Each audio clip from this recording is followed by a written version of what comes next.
Salatullah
Assalamualaikum warahmatullahi wabarakatuh. Bismillah walhamdulillah wassalatu wassalamu ala rasulillah Sayyidina Muhammad ibn Abdillah wa ala alihi wa ashabihi wa man nasarahu wa ma walah wa la hawla wa la quwwata illa billah amma ba'du. Subhanaka la ilma lana illa ma 'allamtana innaka antal alimul hakim. Rabbi shrah li sadri wa yassir li amri wa hlul 'uqdatam min lisani yafqahu qawli. Rabbana zidna ilma warzuqna fahma wal hikmah bis salihin. Amin ya rabbal alamin. Li sahibi hadzal kitab ba'dahum min al-masyayikh khususan Syekhina Al-Warid Kaji Muhammad Syekhina Kaji Rali Syekhina Kaji Syarah Habib Hafiz Mustafa ولأرواح والدنا ولأمهاتنا ولآبائنا ولأجدادنا وأباتنا وإلى حضرة النبي المصطفى محمد ابن عبد الله صلى الله عليه وسلم وعلى آله وأصحابه الكرام. الفاتحة. أعوذ بالله من الشيطان الرجيم. بسم الله الرحمن الرحيم. الحمد لله رب العالمين الرحمن الرحيم مالك يوم الدين إياك نعبد وإياك نستعين اهدنا الصراط المستقيم صراط الذين أنعمت عليهم غير المغضوب عليهم ولا الضالين آمين. Bapak Ibu, Bapak-bapak jamaah Musalla Nurul Muttaqin yang semoga senantiasa rahmat Allah Subhanahu wa taala. Alhamdulillah atas izin Allah Subhanahu wa taala malam hari kita bisa hadir di tempat yang mulia ini. Harapan kita bersama semoga apapun yang kita lakukan menjadi bagian amal soleh, amal ibadah terima Allah Subhanahu wa taala. Amin ya rabbal alamin. Baik, pada kesempatan malam hari ini saya akan mencoba sama-sama kita mengkaji berkaitan dengan sholat yang dilakukan oleh yang sedang dalam perjalanan, orang yang sedang dalam perjalanan. Bismillahirrahmanirrahim. Qala al-muallifu rahimallahu ta'ala wa nafa'ana bi 'ulumihi fi darini amin. Dzakara an-Nawawi, telah menyebutkan Imam Nawawi, ini ulama besar yang hidup pada abad ke-7 Hijriah. Imam Nawawi itu ada dua, yang satu Ad-Dimashqi, yang satu Al-Bantani. Ini yang dimaksud ini adalah Imam Nawawi Ad-Dimashqi. Dimashqi itu Damaskus, sekarang Syria. Ya, mazhab Syafi'i. Ini ulama yang sangat produktif meskipun usianya tidak sampai 50 tahun. Produktif dalam menulis kitab-kitab yang menjadi rujukan umat Islam dalam belajar agama. Usianya nggak sampai 50 tahun, tapi karya-karya besarnya sampai saat ini masih menjadi rujukan ketika orang ingin belajar agama. Ya, kalau hadis itu sangat dikenal, kitab Riyadhus Shalihin, kemudian kitab-kitab fiqihnya, dan salah satu kitab juga yang menjadi rujukan yaitu ketika kita belajar zikir, ya, zikir, doa-doa itu al-azkar. Imam Nawawi yang menyusunnya itu luar biasa. Ya, jadi meninggal nggak sampai 50 tahun tapi produktif, hasil karyanya sampai sekarang sekali lagi masih menjadi rujukan umat Islam dalam mengkaji, dalam belajar ilmu agama agar kita ini benar dalam beragama. Ya, nama kitabnya Raudhah, telah menyebutkan Imam Nawawi dalam kitab Raudhah, War-Rafi'i, dan Imam Rafi bi Syarh Shaghir, dalam syarah shaghirnya Al-Musamma bin Aziz yang diberi nama Al-Aziz. Ini kitab daripada syarah shaghir Imam Rafi'i. Apa yang beliau sebutkan? Innar rukhasal muta'alliqatu bis safari tawili arba'un. Sesungguhnya ar-rukhasa, keringanan yang berkaitan bis safari dengan orang yang melakukan perjalanan at-tawili, panjang, arba'un, perjalanan yang jauh itu ada 4. Nah, jadi orang yang melakukan perjalanan oleh agama diberikan keringanan dalam 4 hal. Ada 4 hal yang Allah berikan kepada mereka, ada rukhsah, ada dispensasi. Kita urai dulu sekarang apa yang dimaksud perjalanannya. Tentu saja perjalanannya adalah perjalanan yang bukan perjalanan maksiat. Bukan perjalanan yang di sana terindikasi ada perbuatan dosa. Misalnya apa ya, kayak orang berangkat ya, mungkin ada ceritanya kali mau ngerampok, mau bagaimana ya, jauh ya, itu termasuk perjalanan yang maksiat, bukan perjalanan yang dibolehkan oleh agama dan mendapatkan rukhsah agama. Apalagi ada suami yang tidak mau bertanggung jawab, pergi dari rumah berhari-hari ya, jauh, itu pun bukan perjalanan yang diridhoi oleh agama. Apalagi seorang istri yang tanpa izin suami kemudian kabur, minggat, itu juga tidak dapat keringanan ini, ya, itu keringanan. Nah, sekarang perjalanan mana? Ya, perjalanan kita tahu. Selama kita melakukan sesuatu pasti kan nggak lepas dari 4 kerangka hukum atau dari kaidah-kaidah hukum. Pertama bisa wajib. Ada orang pergi itu wajib. Contohnya apa? Ya, ketika mereka mengantar anaknya misalnya masuk pondok pesantren, itu wajib karena mencari ilmu adalah wajib. Itu perjalanan wajib. Naik kereta ke Semarang, ke Jogja, ke mana lah, ke Jombang, itu perjalanan wajib karena menuntut ilmu, mencari ilmu adalah wajib. Maka perjalanan menjadi perjalanan wajib. Ya, itu perjalanan wajib. Ya, orang pergi haji itu perjalanan wajib. Ya, itu perjalanan wajib. Ada juga perjalanan sunnah. Artinya perjalanan itu menjadi bagian dari ibadah kita kepada Allah Subhanahu wa taala, cuma selalu bergantung kepada niatnya kan. Ya, seperti orang pulang kampung saat hari raya Idul Fitri. Apa sih niatnya? Kalau sekedar kangen-kangenan di kampung, kalau sekedar kemudian kepengen ngelihat kampung, itu niatnya bukan ibadah. Tapi kalau niatnya silaturahim menjadi kesunahan. Karena silaturahim adalah perintah agama. Mau silaturahim sama orang-orang di kampung, itu bagus. Makanya bisa jadi perjalanan haram kalau mau pamer. Ya. Jadi bergantung, karena Nabi pesan banget innamal a'malu binniyat. Kemanapun kita bergantung kepada niat kita. Pulang kampung bisa jadi ibadah. Nah, karena perjalanan sunnah ini perjalanan ibadah juga, maka di mata rukhsah agamanya juga akan termasuk. Ya. Kemudian ada perjalanan mubah. Boleh orang dagang silakan. Yang showroom kemudian ada ada mobil di tempat jauh diambil, itu perjalanan mubah dan boleh kemudian mendapatkan rukhsah keringanan agama. Itu yang dimaksud dengan perjalanan. Ya, jadi perjalanan-perjalanan yang oleh agama perjalanan tersebut digolongkan bukan perjalanan haram. Ya. Nah, kemudian yang kedua, at-tawil. Itu asalnya tawil itu panjang, tapi kalau jarak kita katakan jauh. Jadi perjalanan itu jauh. Nah, ukuran jauhnya seberapa jauh? Berapa jauhnya? Oleh agama kemudian ya ditentukan jarak jauhnya adalah itu sejauh 2 marhalah dalam hitungan agama. 2 marhalah. Kalau kita konversi, kita terjemahkan dalam kilometer, maka 1 marhalah itu sama dengan 45 kilometer. Jadi kalau 2 marhalah berapa? 90 kilometer.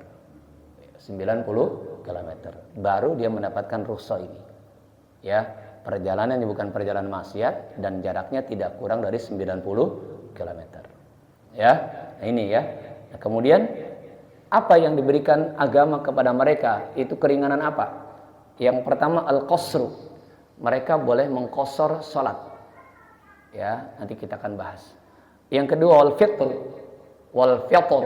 Mereka boleh berbuka ketika puasa wajib. Ya, tadi kalau memang pulang kampung itu niatnya mau silaturahim, oleh agama dibenarkan ketika mereka tidak berpuasa.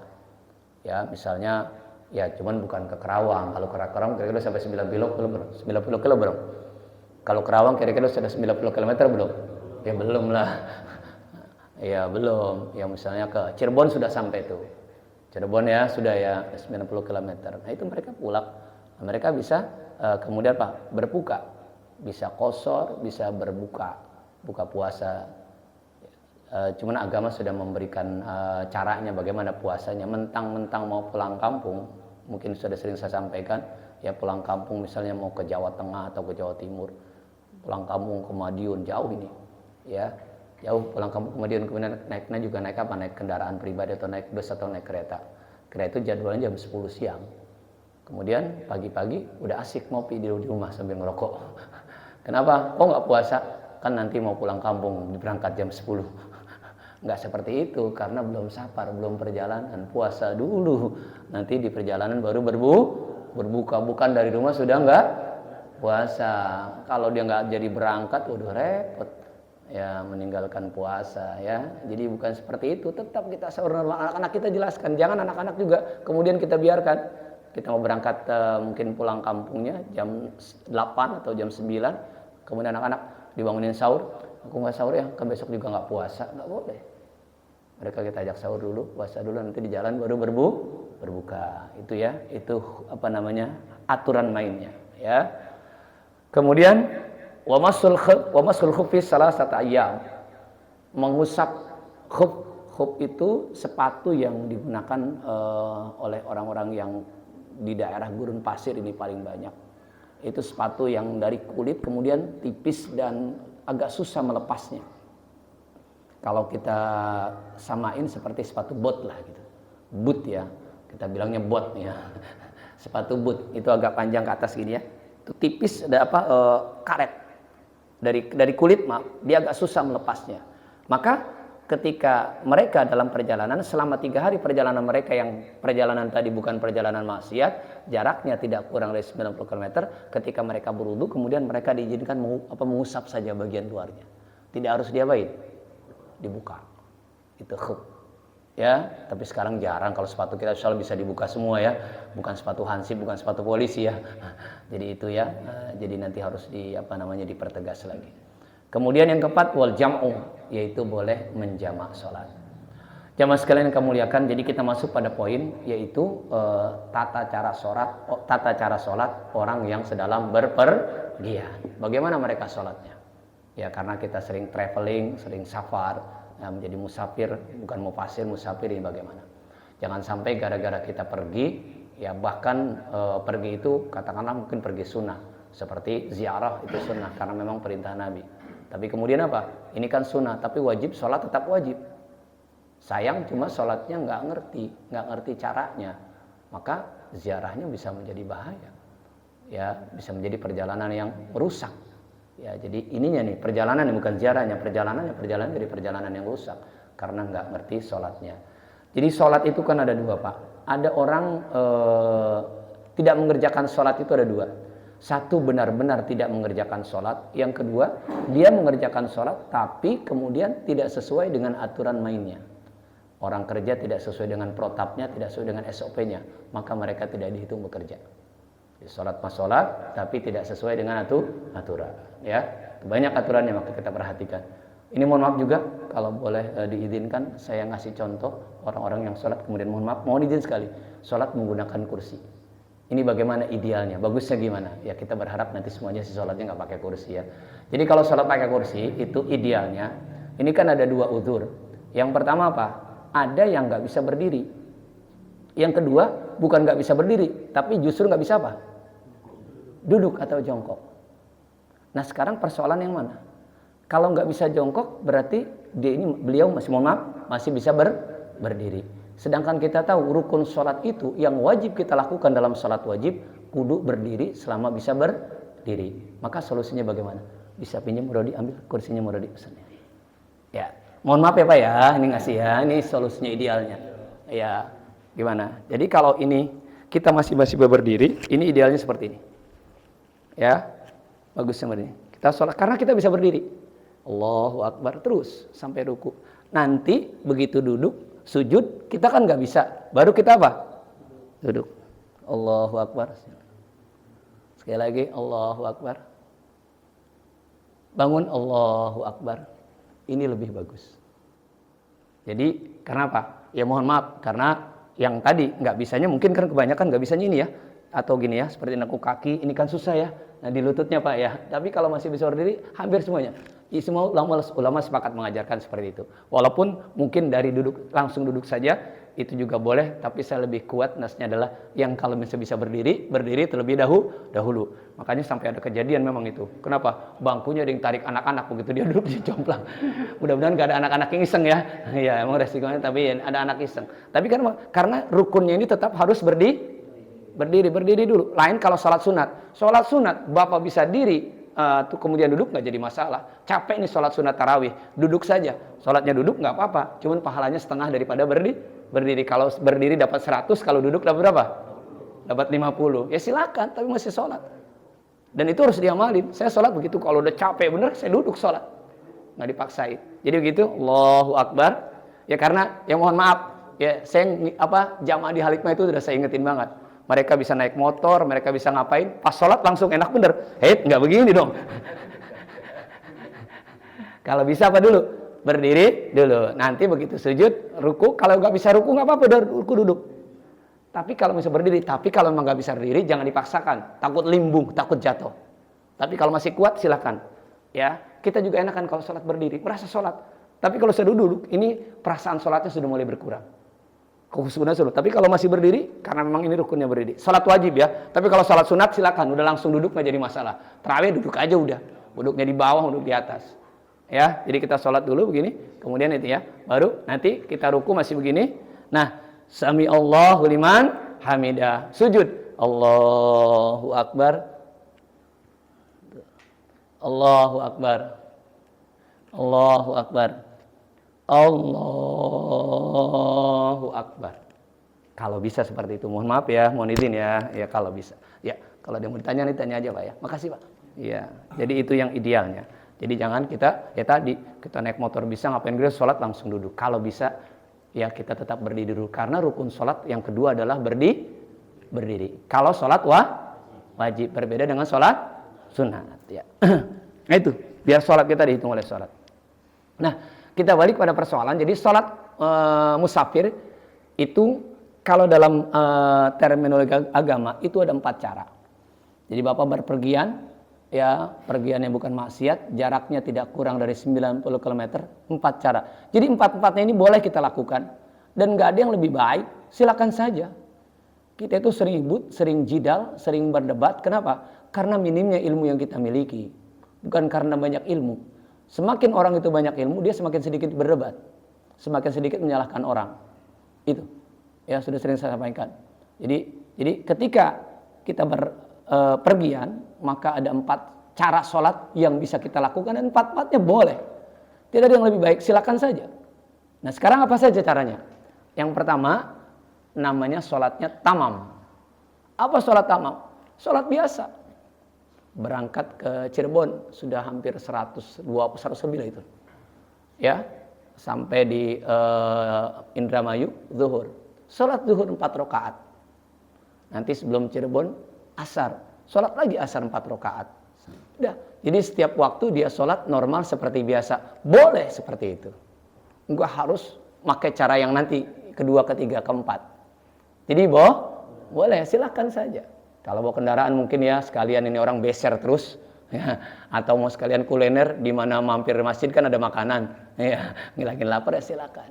Itu sholat pertama dan sholat tamam. Biar kita ini dihitung sebagai orang yang tetap sholat. Nah sholat kedua ini yang kita pakai namanya sholatnya qashar. Apa qashar? Jadi setiap sholat itu yang bisa diqashar nggak harus dijamak. Dia bisa diqashar tok tanpa harus dijamak. Qashar saja. Apa qashar? Qashar itu diringkas, diskon. Ya, diskon 50%. Sholat yang 4 rakaat ya, tinggal 50%. Jadi berapa? Jadi berapa rakaat? 2 rakaat. Zuhur yang tadinya 4 rakaat, diskon 50%, jadi tinggal 2 rakaat. Asar demikian ya.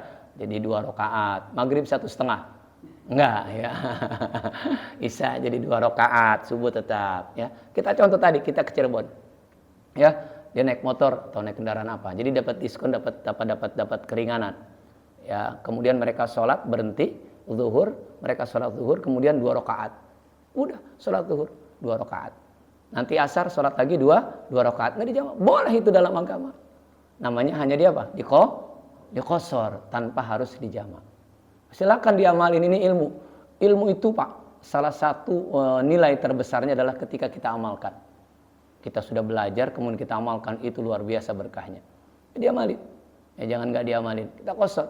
Kita qashar ya, ini qashar. Nah, qashar persyaratannya di mutlak saya katakan itu adalah tidak kurang perjalanannya dari 90 km. Itu yang pertama. Syaratnya yang kedua adalah bahwa orang yang sholat qashar ini tidak boleh bermakmum kepada orang yang sholatnya tamam, sholatnya sempurna. Artinya apa? Ada orang sholat zuhur 4 rakaat, kita ikut, kita berhenti 2 rakaat. Ini namanya kalau penumpang pesawat, penumpang yang terjun dari atas ya tanpa parasit. Ya, jadi nggak boleh. Meskipun teman berangkat kita sendiri, saya nggak tahu, sama Ustadz, saya ikut, ya, saya pikir dia qashar, saya sholat 2 rakaat. Nah ternyata dia bablas 4 rakaat sholatnya normal. Saya nggak boleh salam, ikut. Ya, batal sholat saya, batalnya bukan batal sholatnya, batal qasharnya. Tinggal tambahin ngikut 2 rakaat lagi. Ya, jangan kita nggak berhenti, nggak boleh berhenti karena nggak boleh kita bermakmum dengan orang yang sholatnya tamam. Jadi silahkan. Ya, itu sholatnya diqashar, diringkas. Ya, jadi tidak boleh. Nah ini ya yang kita lakukan. Sedikit berbagi pengalaman, insya Allah Bapak semua diberikan kesempatan nanti untuk bisa menunaikan ibadah haji. Amin. Jadi kalau Bapak berangkat haji, kemudian nanti kita kan ada yang nginap di Mina ya. Ada sebagian tidak balik ke hotel untuk jumrah, untuk jamarat, melontar. Ya, 3 hari kita melontar. Ya. Nah, itu di Mina, kalau kita sholat dengan ulama-ulama di Mina, ya. Kita ada satu masjid namanya Masjid Kuwait, ini masjid besar ya, satu-satunya saya rasa di Mina. Kita sholat di sana. Ini pengalaman pribadi ya Ustaz ya. Jadi Ustaz Mahmudin saya sholat zuhur. Kita nggak tahu sholat zuhur. Ya biasalah normalkan ya, nggak ada pengumuman apa-apa. Sholat zuhur. Dari pertama kita masuk, kemudian azan zuhur. Azan biasa, kita azan. Setelah azan, kita mau karena ini zuhur kita tahu bahwa qobliyahnya termasuk yang muakkadah. Yang versi anak pesantren ini setengah wajib. Ya, ada 10 rakaat muakkadah yang kalau bisa jangan kita tinggalin. Ini nilainya luar biasa. 2 rakaat sebelum zuhur, 2 rakaat setelah zuhur, 2 rakaat setelah maghrib, 2 rakaat setelah isya dan 2 rakaat sebelum subuh. Itu jangan ditinggalin. Itu setengah wajib tuh. Ya, itu ganjaran yang paling besar. Siapa yang mendawamkan itu kata Nabi hadisnya sahih akan dibuatkan rumah di surganya Allah Subhanahu wa taala. Rumahnya ya, jadi dikerjakan itu 2 rakaat sebelum zuhur, sholat qobliyah zuhur 2 rakaat, mau 4 rakaat silakan, cakep. 2 rakaat setelah zuhur, 4 rakaat zuhur boleh, Asar ada, tapi tidak muakkadah silakan. Kalau mau asar 2 rakaat qobliyah, 4 rakaat pun boleh, tapi tidak ba'diyah asar. Saking semangatnya di sana itu banyak yang ba'diyah asar karena mereka pikir ini sholat hebat di sini. Itulah mesti pakai ilmu. Ya, kemudian 2 rakaat setelah maghrib. Sebelum maghrib ada, tapi tidak muakkadah boleh kita kerjakan. Karena dalilnya antara azan dan iqamah itu ada sholat sunnah. Setiap antara azan dan iqamah ada sholat sunnah. Ya, kecuali nanti ba'diyah yang memang jelas-jelas asar tidak ada ba'diyah, subuh tidak ada ba'diyah. Ya, kalau qobliyah semuanya itu. Ya, tapi berbeda nanti kalau kita sholat jamak qashar, sholat qashar berarti nggak ada. Karena pas sholatnya disingkat, kok sempat-sempatan qobliyah? Iya nggak? Iya, sholat jamak takdim qashar, sholatnya sudah disingkat, tapi gaya-gaya pakai qobliyah. Ini kan namanya kebangetan. Ya kalau gitu kalau sholat aja biasa, orang sholat biasa masih sempat. Ya, jadi tolong diluruskan juga. Ya, nah, jadi azan. Kita pikir setelah azan sudah, kita berdiri baca doa. Allahumma rabb selesai. Kita mau sholat apa? Sholat qobliyah zuhur. Tapi terdengar apa? Qomat. Baru mau Allah. Ya karena qomat kita nggak jadi. Qomat ini. Apa iya di tempat ini nggak ada qobliyah zuhur? Nggak mungkin. Ya tapi karena kita makmuman ngikut aja. Ikut zuhur. Allahu Akbar. Ya, zuhur 1 rakaat. Oke, 2 rakaat. Nah, mulai lagi nih. Ya, kenapa? Kita tahu ini karena zuhur 4 rakaat, 2 rakaat ada tasyahud awal, tahiyat awal. Tahiyat. Dan kita tahu kalau saudara-saudara kita yang bukan mazhab Syafi'i, ya Malik, Hanafi, Hambali, dan ini ada di beberapa negara, mereka itu tidak ada bedanya antara tasyahud awal dan tasyahud akhir. Duduknya dua-duanya sama duduk iftiros. Mereka tidak mengenal namanya duduk tawaruk. Apa duduk tawaruk? Duduk tawaruk itu duduk di mana pantat kita itu nempel di ini. Jadi mau tahiyat awal, mau tahiyat akhir mereka pasti seperti ini. Mohon maaf, sama saja. Kalau kita kan, kalau baru 2 rakaat sholat isya, 2 rakaat tahiyat awalnya kan duduknya seperti ini Pak ya. Ya Pak, betul ya? Ini namanya duduk apa Pak? Iftirosh. Namanya duduk iftirosh. Tasyahud awal duduknya iftirosh. Duduk itu cuma ada 2, ada duduk iftirosh dan duduk tawarruk. Sementara duduknya itu ada 3, ada duduk tasyahud, ada 4, duduk tasyahud awal, duduk tasyahud akhir, duduk di antara 2 sujud, dan duduk istirahah. Duduk istirahah itu ketika kita mau berdiri, itu duduk cuma ada 4. Jadi di rakaat pertama kita dianjurkan duduk dulu sebelum kita berdiri, itu kesunahannya. Jadi kalau kita sholat, di sholat maghrib, di rakaat pertama, usahakan agar mendapatkan kesunahannya duduk dulu. Mampir dulu sebentar, ini yang bagus. Baru berdiri. Ya, mau langsung berdiri boleh, tapi kesunahannya mazhab Syafi'i nggak dapat. Kalau kita kan duduk dulu ya. Di rakaat pertama apa ya? Di sujud kedua, rakaat pertama, ya sujud. Nah. Kemudian baru, nah kita duduk dulu sebentar, baru bangun. Ya, jangan apa? Ini kurang bagus. Ya, jadi iftiros dulu. Kalau pengen bagusnya mazhab Syafi'i. Ya, nah itu duduknya. Nah kemudian ini duduk tasyahud awal mereka nggak ada tasyahud awal, pokoknya duduknya begini. Kalau kita kan tasyahud awal duduknya seperti ini. Kalau duduk tasyahud akhir, ini namanya duduk apa tadi namanya? Duduk tawaruk. Apa namanya?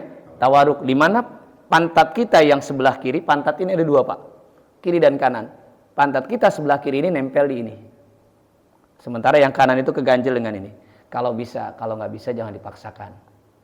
Yang penting syaratnya duduk. Orang tasyahud itu yang penting syaratnya duduk, nggak boleh diri. Tasyahud dia mau duduk di kursi, mau duduk, syaratnya mutlak ya. Itu rukun sholatnya. Jadi duduk seperti ini. Nah, mereka kan duduk seperti ini. Mau tahiyat awal, mau tahiyat akhir, duduknya seperti ini nih. Nah, duduk seperti ini. Kita pikir wah tasyahud awal nih. Tasyahud awal, belum mau salam ya. Kita kan kalau begini baru ketahuan mau ngapain nih? Salam. Kalau begini berarti belum salam kan ya. Nah, kalau kan banyak makanya di sini yang ikutan seperti silakan aja, tapi kalau mau Syafi'i itu duduknya tawaruk. Kalau ikutan tanpa dalil jangan. Ya, duduk seperti ini. Ya. Tasyahud awal. Tapi ternyata apa? Panjang sekali. Wah, saya ikut sampai baca doa, ya doa yang disunahkan kita baca. Allahumma inni a'udzubika min 'adzabil qabri wa min 'adzabin nar wa min fitnatil mahya wa min syarri fitnatil mahya wa min syarri fitnatil mahya wal mamat wa min syarri fitnatil masiihid dajjal. Sampai kita baca ya muqallibal qulub sabit. Waduh, Nah, ini kok tasahud akhir ini kayaknya. Salam. Assalamualaikum warahmatullahi. Assalamualaikum warahmatullahi. Geger jamaah. Ya, geger jamaah. Ya, kenapa? Karena merasa ini sholat zuhur kok berapa rakaat? 2 rakaat. 2 rakaat sholat zuhurnya 2 rakaat. Ya, udah salam. Ya kalau saya bagaimana? Itu sampai sempat ya di sana kan yang paling kita khawatirkan memang satu, Pak. Apa? Di sana itu kalau Bapak nanti berangkat, yang paling sering terjadi itu adalah jidal. Apa jidal? Debat mulu orang. Apa jadi debat? Apalagi kalau banyak baca HP, makin sering debat. Kalau dia cari debat. Sementara yang paling dilarang di sana adalah debat. Debat. Ya, Masya Allah, debat. Apa jadi debatin, Pak? Sampai kemudian saya cerita ada satu persoalan yang sampai debatnya keras. Persoalan cuma satu. Apa persoalannya? Jadi ketika kami selesai makan, tuh makan nasi syukuran lah, ada yang sedekah nasi kembuli, tuh makan. Ada nasi nggak habis. Ini yang satu bilang, ini daripada besok dibuang, saya kumpulin, saya mau kasih burung. Karena di Mekah itu banyak burung dara, Pak ya. Kalau umrah itu banyak burung dara.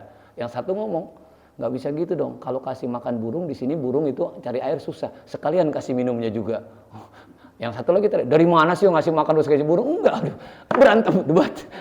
Sampai Masya Allah, sampai debatnya luar biasa, Pak. Apa aja didebatin? Sholat, debat ini debat, ya Rob. Ujian sekali, Pak. Maka itu haji itu berat soal itunya. Jadi tadi ya, jadi saya katakan, nah bagaimana? Ya sudah, tanya sama saya, yang 2 rakaat gimana Ustaz? Ya sah lah, karena mereka ikut imam. Kita kan namanya ikut supir ya.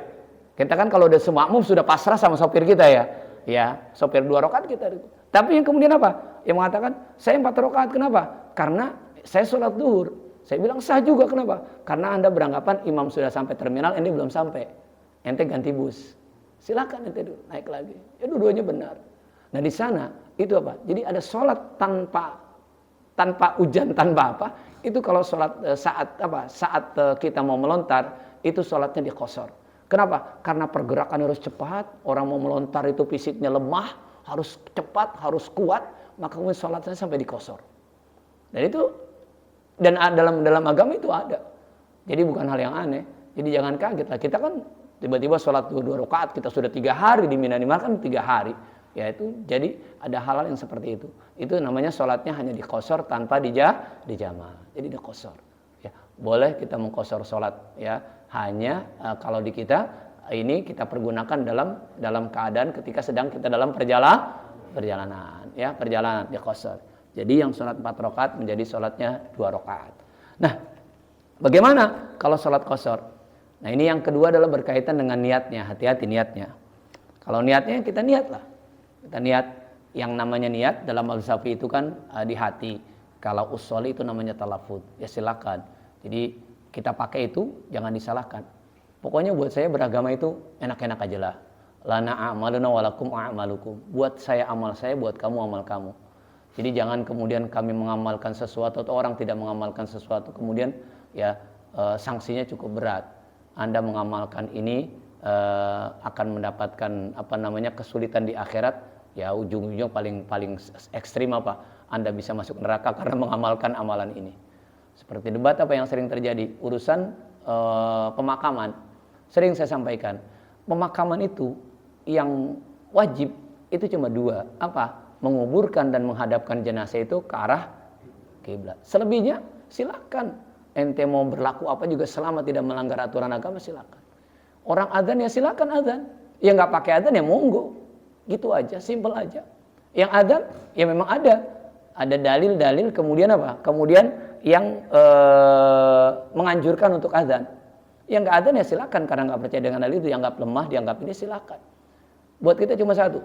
Kalau saya beranggapan ketika ada satu pekerjaan itu dilakukan oleh seorang ulama dengan ijtihadnya, kemudian kita ngikut dengan ulama tadi, setiap ulama mengatakan boleh karena ini orang alim, orang soleh telah berijtihad, kita ngikut aja. Jadi nggak keliru. Memang di Al-Quran tidak ada, memang di hadis nggak ada. Tapi bukan berarti kemudian kita tidak boleh mengamalkannya. Jadi silakan saja amalkan. Ya, jadi amalkan. Ya adzan begitu. Yang nggak adzan ya silakan. Yang mau adzan itu jenazah silakan. Mau ya qomat. Yang mau talqin silakan. Yang nggak talqin ya monggo. Tapi selama kita bisa beriringan kan ini nikmat. Nggak seperti sekarang. Yang satu mengamalkan merasa lebih baik, yang tidak mengamalkan merasa apa? Yang mengamalkan itu orang yang tidak baik. Jadi itu yang kita cegah ya, karena sekarang itu yang terjadi di kalangan kita ya. ujung-ujungnya apa ya, terjadi gesekan-gesekan antara umat Islam. Jadi silakan saja. Kalau saya pribadi yang mengamalkan hal itu. Saya kembali, jadi persoalan qasar ini niat. Bagaimana niatnya? Ya kita harus hati-hati niatnya. Jadi kalau niatnya misalnya kita sholat zuhur, ya sholat zuhur 2 rakaat, ya niat usolli fardhu zuhri rakaataini qasran ya mustaqbilal kiblati adaan lillahi ta'ala. Kalau bahasa hatinya, aku niat sholat zuhur berapa rakaat? 2 rakaat qasar ya menghadap kiblat karena Allah Ta'ala. Udah jadi, hatinya harus ngomong.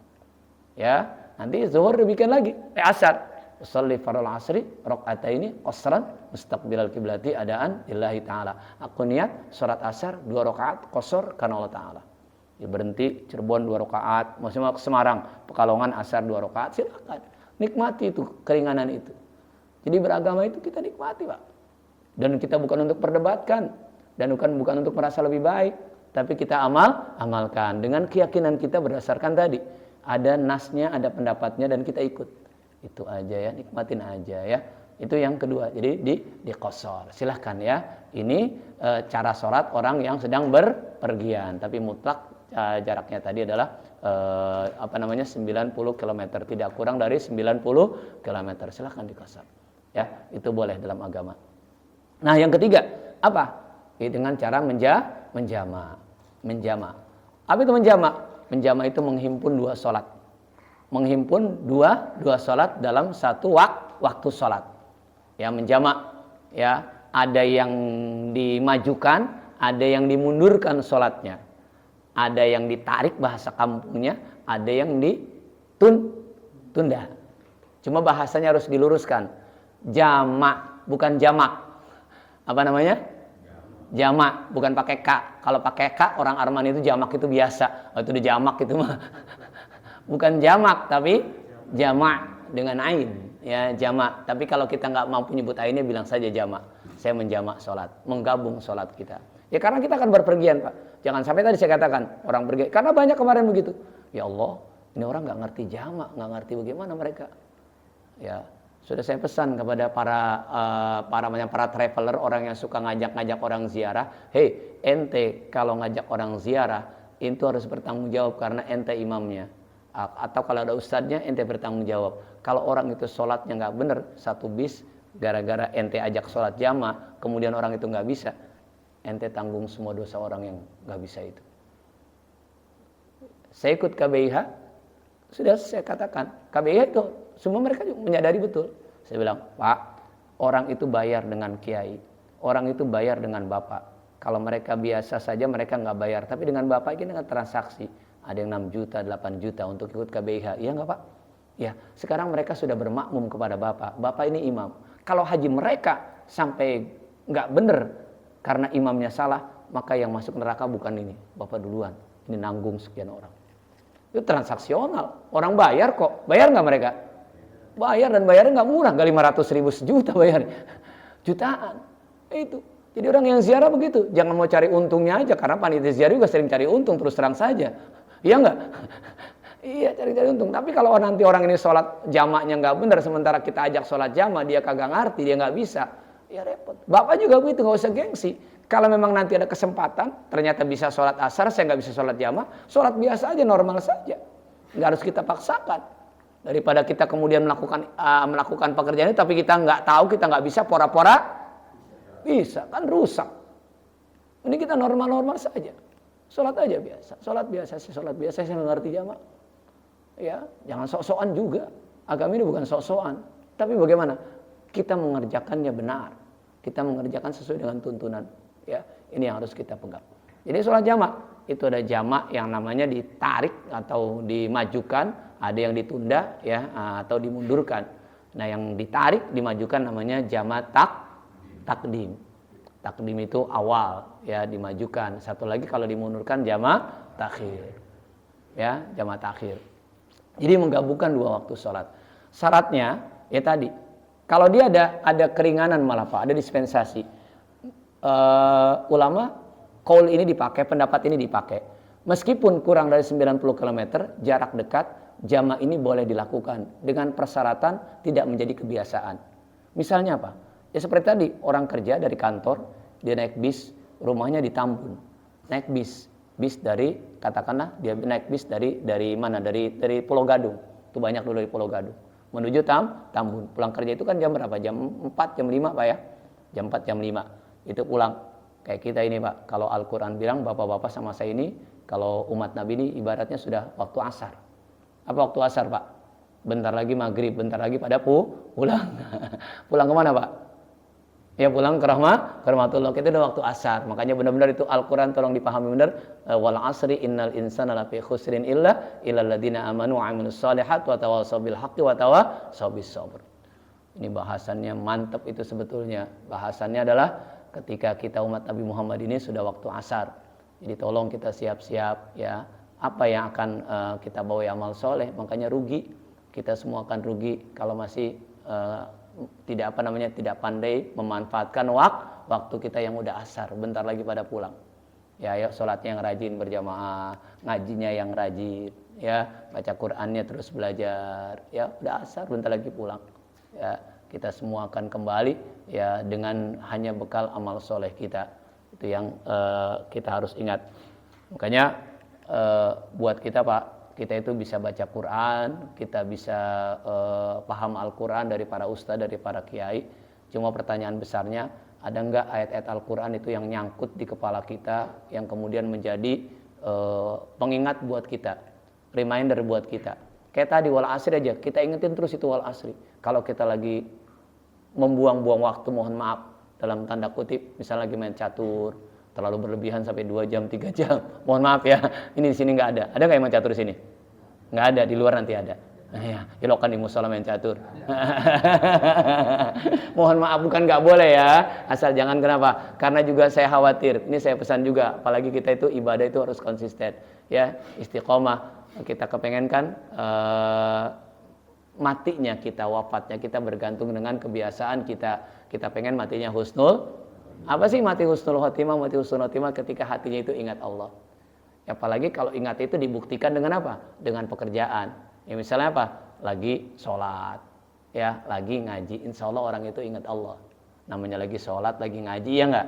Ya, yang repot kan kalau lagi kira-kira kalau main catur, mohon maaf jangan marah ya. Bismillahirrahmanirrahim, sekak. Ada nggak tuh? Bismillahirrahmanirrahim, sekak ster. Dengan mengucapkan apa? Baca Bismillah. Enggak, yang ada kan sekak, mati lu. Ya Rob, kan banyak akhirnya kejadian begitu sekak, bukan raja itu yang mati, tapi orang yang ngangkat rajanya atau ngangkat kudanya yang mati. Ya, karena ya fisik kuda tua masih ngangkat kuda itu berat lah. Ya. Jadi berat, yang ngangkat kuda itu berat ya. Jadi udah tua, jadi ukur juga ya. Hati-hati, bukan nggak boleh, takut saat itu kita lupa sama Allah. Kan lagi mikirin banget tuh. Itu nggak ada, ya Allah. Lupa. Sepak bola lagi asik benar, khawatir lupa. Ya, udah usia-usia kita, tambah fisik kita. Ya, yang penting jangan lupa lah, ingat, ya, diingetin. Ya, itu yang namanya mati husnul khotimah. Ketika hati kita tetap ingat Allah. Tapi kalau lagi lupa, itu kan yang kita khawatir, nggak mau, jangan sampai lah. Kita mati hati kita lagi nggak ingat Allah, lagi lalai. Lagi ingatnya dunia, lagi ingatnya apa aja. Na'udzubillahi min dzalik. Ya, itu ya. Jadi saya kembali dulu. Ya, jadi itu di jamak, ada urusan jamak lagi. Nah, jamak tadi asal jangan menjadi kebiasaan. Mereka sholat tuh, nih, ketika mereka berangkat, waktunya setelah sholat asar, ya pulang kantor lah jam 5 biasanya Pak ya, udah pulang ya, jam 5 ke Tambun. Nah, masuk tol, macet, nggak mungkin bisa turun mereka di bis. Nggak ada sholatnya qodho. Sholat di bis, kalaupun mau sholat ikhtiar waktu udah susah lah. Maka kemudian agama membolehkan dia sholatnya diapain? Jama takhir. Nanti sholat maghribnya mereka lakukan di sholat isya. Ya tapi besok-besok kan jangan jadi kebiasaan terus. Kalau nanti kira-kira nggak keburu nih, mending dia tunggu setelah maghrib pulangnya. Atau kemudian dia cari mobil yang kira-kira nanti bisa berhenti sholat maghrib. Yang jelas jangan menjadi kebiasaan. Ya, kalau dia jaraknya kurang dari 90 km. Dan ini juga dipakai, mohon maaf, pendapat ulama, bukan pendapat saya. Apa? Ketika misalnya ada anak kita perawan Pak, perempuan, jadi pengantin. Mereka di Rias itu kadang-kadang ada yang buka warung jam 11. buka acara jam 11 ya. Tolong diluruskan juga, ini kalau ngadain apa namanya hajatan walimatul arus. Orang kampung dulu bilangnya apa Bang Maudin? Bang Murodi inget gak? Orang Arman bilangnya apa? Kalau mereka hajatan bilangnya apa? Kriaan. Bukan, kalau kriaan salah memang, kebangetan sombong. Bilangnya apa? Sedekahan. Apa bilangnya? Sedekahan kan? Mau sedekah. Jadi orang datang doain kita, doain anak kita, kita ngasih makan sedekah, itu pasti untung. Tapi kalau buka warung niatnya, bikin mau hajatan, kali aja bisa hajatan, bisa beli motor, bangkrut bisa. Niatnya nggak benar. Orang tua niatnya sedekahan, karena amal paling besar, yang paling dicinta agama, tahu nggak apa Pak? Itu yang diwasiat Nabi kepada Sayyidina Ali, ngasih makan orang Pak. Mau orang itu orang kaya, apalagi orang khusus, itu kalau kita kasih makan, ganjarannya paling besar. Amalan mulia. Oh ya, silakan ya Pak, traktir orang, nggak pelit. Ya jadi kalau mau ngasih makan traktir, kasih tahu aja, saya insya Allah mau Pak. Nah, itu orang dulu bilangnya sedekahan. Iya mau sedekahan. Lain dengan orang yang keriaan. 3 hari 3 malam, pertama wayang, besok dangdut, itu keriaan tuh, kebangetan ria. Kebangetan sombong. Ada juga keriaan artinya kebangetan seneng, ria, gembira. Tapi kalau kita terjemahkan ria, itu kan artinya benar ya, ria apa ria? Pengen apa? Pengen dipuji orang, pamer. Malam pertama 3 hari 3 malam ya, dangdut. Kedua wayang. Ketiga apa? Terus aja ya Rob. Ya mendingan buat sedekahan tadi. Ya, itu sedekahan. Di sedekahan itu untung kalau sedekahan. Ya, nah sedekahan ini anak kita jadi nganten jam 11. Buka warung nih jam 11. Otomatis mereka jam 10 itu diapain? Buka didandanin. Tahu didandanin ya? Kira-kira lama nggak Pak? Proses dandaninnya lama nggak? Lama sekali. Mahal juga perabotannya. Itu belajar di tukang bangunan kayaknya Pak. Pertama anak perempuan itu diapain? Dikasih pondasi dulu Pak. Habis dikasih pondasi baru diplester. Habis diplester baru diapa? Diaci, betul kan Pak ya? Masih kurang Pak, diapain lagi kadang-kadang? Dicat, ada merah-merahnya Pak. Itu belajar di tukang bangunan, ternyata tukang rias Pak. Nggak mungkin langsung satu bedak itu. Bener, pertama dia kasih pondasi dulu, ini pondasi namanya ya. Kemudian baru alas yang kedua. Nanti diaci tuh pelan-pelan banget pakai kuas. Kemudian sudah itu dicat. Ada yang agak merah-merah dikit ya nggak? Ternyata belajar di tukang bangunan ini orang rias. Ya, dah mahal lama. Zuhur sampai asar baru ini lagi. Kalau ganti pakaian mungkin bisa, tapi kalau ganti makeup kayaknya lama. Mereka ganti makeup nanti setelah asar. Asar baru suruh asar. Asar lah ganti makeup karena udah luntur juga ya. Nggak tahan juga, udah banyak orang segala ganti luntur. Nah, otomatis kan mereka nggak sholat zuhur Pak. Sholat zuhur nggak kira-kira? Nggak sholat zuhur. Makanya agama mengizinkan mereka, silakan sholatnya di jamaah, tapi nggak boleh dikosor. Sholatnya di jamaah, jamaah takhir, nanti di jamaah. Yang jelas tadi, jangan menjadi kebiasaan. Pertanyaannya, kalau orang menjadi pengantin kebiasaan apa enggak? Enggak, beneran enggak? Iya, kalaupun menikah paling yang pertama doang dirame-ramein ya. Yang kedua ketiga sembunyi-sembunyi. Masa iya jadi nganten besok waktu pertama nganten nikah lagi, mau enggak ya? Mau saya besok diramein lagi, enggak lah. Makanya jadi kebiasaan agama membolehkan itu. Jangan sampai gara-gara itu anak kita nggak sholat. Anak kita nggak sholat, itu perempuan terutama. Yang laki pun boleh, tapi yang laki sebetulnya bisa lah kalau yang laki. Perempuan yang kita khawatir. Banyak mereka nggak sholat. Cuman gara-gara mempertahankan tadi apa? Make up-nya. Mempertahankan make up-nya yang modalnya nggak kira-kira Pak, mahal dan segala macamnya. Ya anak-anak kita kalau mau acara kan begitu Pak. Anak saya itu yang perempuan gitu, mau soal manggil tukang rias 250.000 sekali sebentar. Waduh, ya Rob. Ya anak sekarang tuh ya, manggil sekarang banyak Pak yang ya terima mereka panggilan gitu ya melalui aplikasi. Jadi nah ini sholat jamaah, silakan di jamaah. Cuma persyaratan jamaah yang kedua adalah apa? Jamaah itu baqaus safar, masih dalam perjalanan. Ini jamaah yang nanti jamaah qashar ini yang cerita tadi kita singkirin dulu ya, kita simpan dulu. Kalau orang dalam perjalanan masih baqaus safar. Apa artinya? Seperti kita berangkat dari Surabaya Pak. Kita pulang dari Surabaya. Pesawat kita jam 2 Pak. Ya, jam 2. Kita khawatir segala macamnya. Kita khawatir ya nanti nggak sampai atau pesawat kita jam 1. Otomatis kita karena khawatir ini sudah lebih dari 90 kilo Pak ya. Karena khawatir nggak sampai, maka kemudian sholatnya kita apa? Jamaah. Jamaah apa kira-kira namanya Pak? Jamaah takdim. Apa yang kita tarik Pak? Asarnya. asarnya kita lakukan di waktu zuhur. Dan kita sholat di Surabaya. Ya, berangkat Surabaya. Dari Surabaya naik pesawat. Ya cepatlah. Nah, makanya jadi pertanyaan. Kan cepet Pak, kan gak lama Pak. Tapi kita bicara soal jarak itu 90 km. Sudah lebih 90 km. Mau dijamak boleh, ente mau sholat biasa. Makanya silakan aja. Ya nggak harus. Jadi kan begitu. Dah berangkat. Sampai di Cengkareng, berangkat jam 1. Cepet nih. Sampai Cengkareng jam 2. Ya, atau setengah 2 udah sampai lah. Jam 2 kurang. Sampai di rumah, masih keburu. Cepet. Karena sekarang itu kalau kita Pak punya 3 alternatif. Mau jalan dalam kota, mau jalan Jor sana, mau jalan sini. Pak udah bisa tuh ya dari ke bandara. Jadi 3 ya, 3 akses kita sekarang ke bandara ya. Yang dalam kota Pak ya, yang kemudian yang ini ya, yang apa namanya ya Simatupang ya, atau kita pakai ya Cinere. Itu kan 3 aksesnya. Lebih cepat sekarang. Kalau sini uang bayar mahal katanya Pak. Ya saya juga udah ngerasain juga ya. Mahal ya Pak ya. Cepat tapi asal kita itulah semakin gampang tapi semakin banyak ngeluarin duit Pak.